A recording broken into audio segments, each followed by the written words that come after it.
Walk into almost any modern furniture store today, and everything looks great at first glance.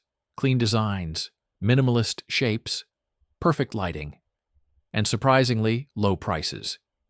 You can buy an entire living room setup for the price of a single wooden cabinet from decades ago. But then something strange starts happening. A drawer stops sliding smoothly. A table begins to wobble.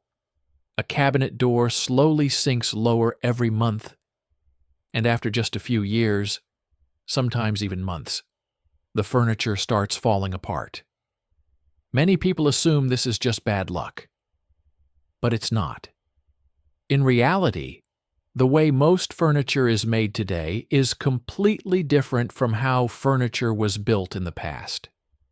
And that difference explains why modern furniture often feels cheap, fragile, and temporary. Furniture used to last decades. If you visit older homes, you'll often find furniture that is surprisingly old.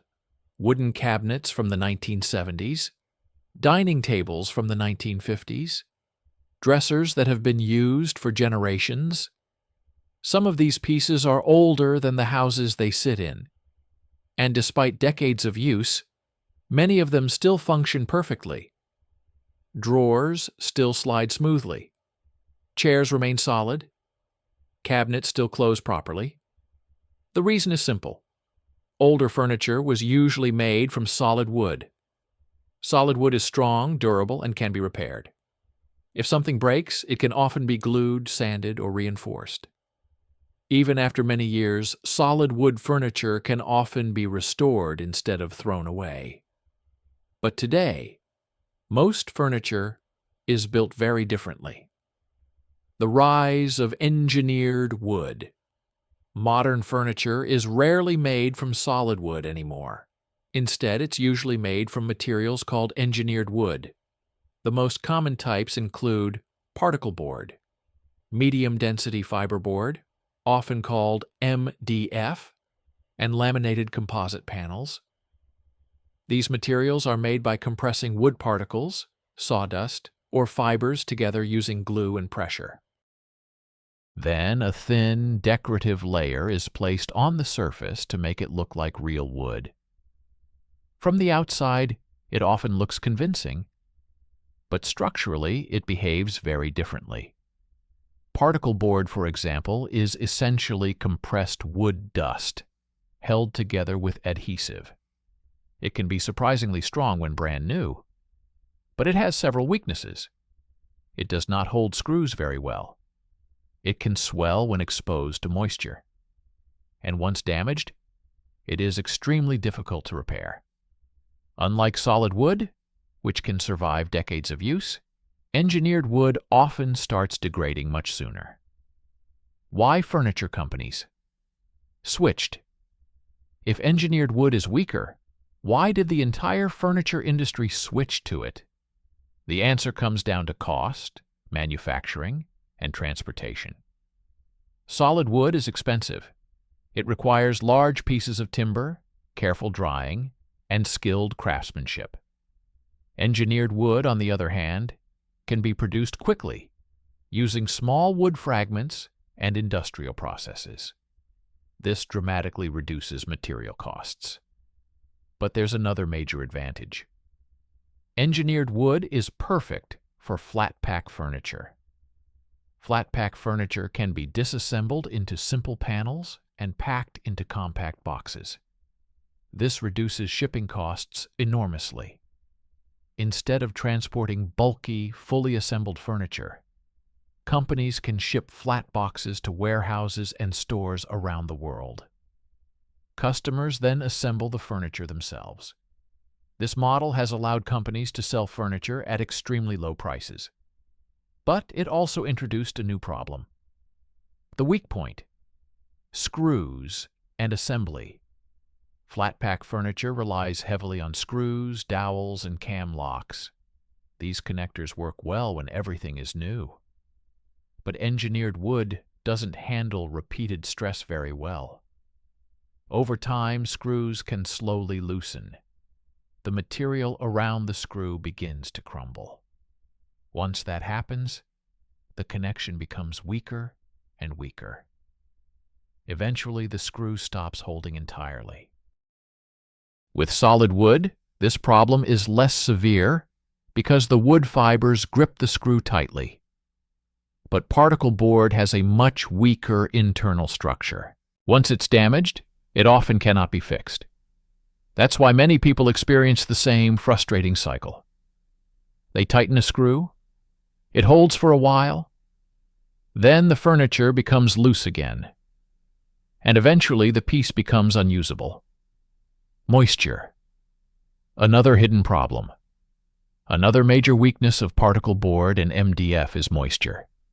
If water reaches the exposed edges of these materials, they can absorb it quickly. When this happens, the material swells. The surface layer may bubble or peel, and the internal structure becomes permanently damaged. A small spill, a humid room, or even cleaning with too much water can slowly destroy the material. Solid wood is far more resilient. While it can still be damaged by water, it usually does not disintegrate the way engineered wood can. Why consumers keep buying it? Despite these problems, modern furniture continues to sell extremely well. There are several reasons for this. First, price. Solid wood furniture is expensive, while particle board furniture is much cheaper. For many people, affordability matters more than longevity. Second, mobility. People today move homes more frequently than in the past.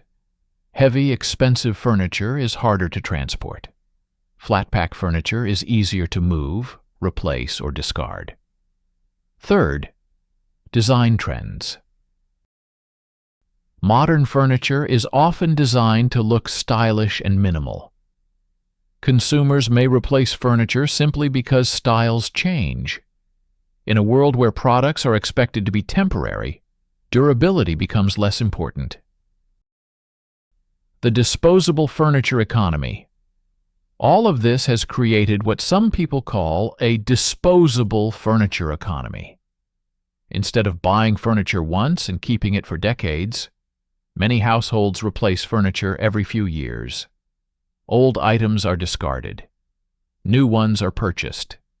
This cycle benefits manufacturers and retailers. But it also creates enormous amounts of waste.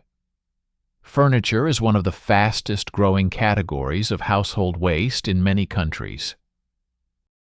Large pieces are difficult to recycle, and because engineered wood contains glues and chemicals, it is often unsuitable for traditional wood recycling. As a result, much of it ends up in landfills. Is all modern furniture bad? Not necessarily. Some companies still produce high-quality furniture using solid wood and durable construction techniques. But these products usually cost significantly more. And because cheap furniture dominates the market, many consumers assume all furniture should be inexpensive. This creates a difficult situation for manufacturers trying to build durable products. High-quality furniture can last decades. But in a market focused on low prices, it often struggles to compete. Conclusion: modern furniture didn't become fragile by accident. It's the result of changes in manufacturing, materials, transportation, and consumer expectations. Engineered wood allowed companies to produce affordable, flat-pack furniture that can be shipped around the world efficiently. But the trade-off is durability. While older furniture was built to last generations, much modern furniture is designed to last only a few years. For some people, that trade-off is acceptable. For others, it's a growing frustration. And as more consumers begin noticing how quickly their furniture falls apart, the question becomes harder to ignore. Are modern products becoming more convenient? Or are they simply becoming more disposable?